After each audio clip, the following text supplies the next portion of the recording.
Les boules de geisha. Bonjour à tous, bonjour à toutes, c'est Fabrice Julien, coach auteur expert en sexualité depuis 2010 et dans cette vidéo je vais vous parler des boules de geisha. Comme vous le voyez, j'ai des petits paquets ici, alors je remercie Sexy Avenue, le sex shop en ligne, qui m'a envoyé donc Climax Kegels et je vais donc vous parler des boules de geisha. Vous montrer Climax Kegel que vous pouvez retrouver sur le site de Sexy Avenue si ça vous intéresse et je vous montrerai la différence entre les œufs yoni et les boules de geisha.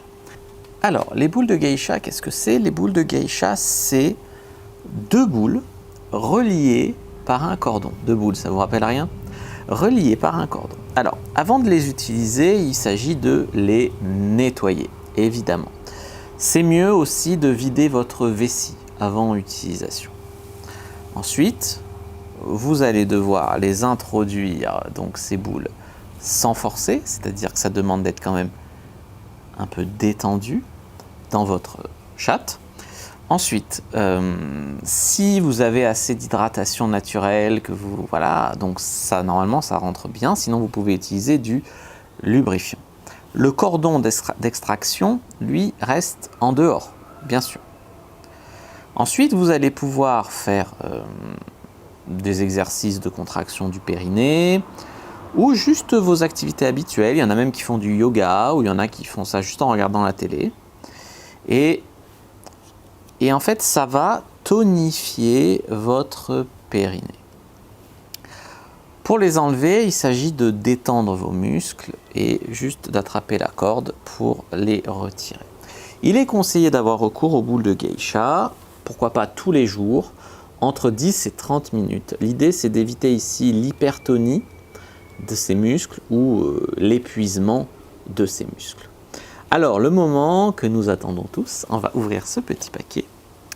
Donc, Climax Kegels par Sexy Avenue, sur Sexy Avenue. Et voilà. Donc voilà. Il y a bien le petit cordon d'extraction. Je pourrais même le sortir. On dirait les billes de la cour de récré. Oups. Ça, c'était donc ces fameuses boules de geisha. Et quelle est la différence avec les œufs yoni? Les œufs yoni, comme on dit. Les œufs yoni, voilà. J'avais fait une vidéo sur les œufs yoni, n'hésitez pas à aller la voir. Les œufs yoni, voilà, c'est plutôt... Il y a différentes tailles, tu vois. C'est pas la même matière, hein. Ça, c'est du quartz. Les œufs yoni en quartz, on rappelle, chaque pierre a ses vertus. Il y a le plus gros ou le plus petit, mais évidemment le plus petit normalement c'est celui qui est le plus difficile à maintenir avec ses muscles vaginaux et donc celui qui fait le plus travailler.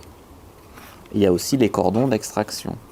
C'est agréable à toucher, autant l'un que l'autre d'ailleurs. Titre personnel, légère préférence pour les œufs yoni, mais titre personnel évidemment.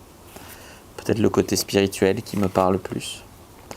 Voilà les amis, n'hésitez pas à aller faire un tour sur Sexy Avenue pour regarder les différents modèles de boules de geisha qui existent, etc.